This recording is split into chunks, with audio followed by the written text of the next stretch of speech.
This is an excerpt from an auto-fiction, 4 Snapshots of a Creek, which is included in my new collection of memoir pieces, auto-fictions and short stories, remembering Richard and other tales of unease, about the unease which lies just below the surface of life.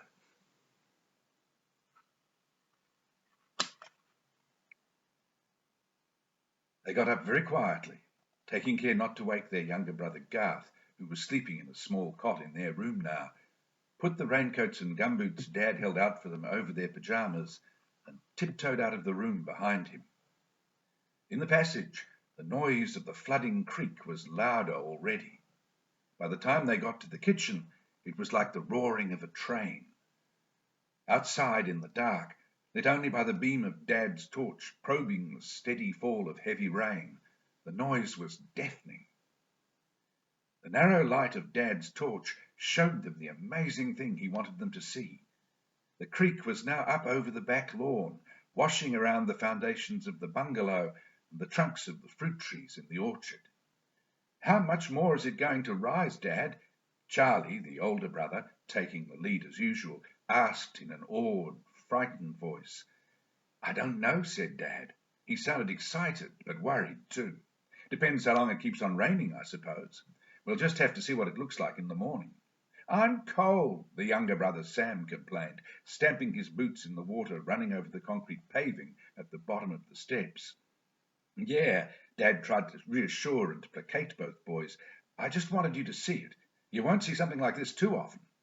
The boys stared once more into the unimaginable dark, listening to the roaring monster. Dad even turned his torch off to increase the effect, but it obviously upset Sam when he did that, so he quickly turned it back on. "Come on," he said, "time to go back inside." Charlie turned away with some reluctance, but Sam could hardly wait, dreaming of the warmth and comfort of his bed. The two boys took their boots and raincoats off in the little porch at the top of the steps and ran quickly, quietly through the kitchen and down the passage to their bedroom, with that slight feeling of being spooked, of being followed by some scary monster. Sam did his familiar flying leap into bed, just in case there was anything underneath it. "Shh!" Dad admonished them. "Don't wake Garth," indicating their younger brother, still asleep in his cot. Or Mum either, he thought, though he didn't say that out loud. In the morning, it had stopped raining. There was only the steady drip, drip, drip of large water drops from the eaves, the branches of the trees, and every available surface where they could gather. A thin, watery sun was even trying to force its way through the uniform grey cloud cover. The floodwater had retreated from the back lawn, but the creek was still up very high, moving with tremendous speed and force, and the same thunderous roar, especially up close. The boys stood in the shelter of the spindleberry hedge, which separated the orchard and the end section of the garden, watching the hugely swollen creek fly past. The flood carried large amounts of debris with it, trees which had been torn out of the ground by the roots, building materials, fence posts and twisted coils of fencing wire, a dead cow from the farmland up at the creek's not-so-distant source, and even the rusted-out shell of an old car.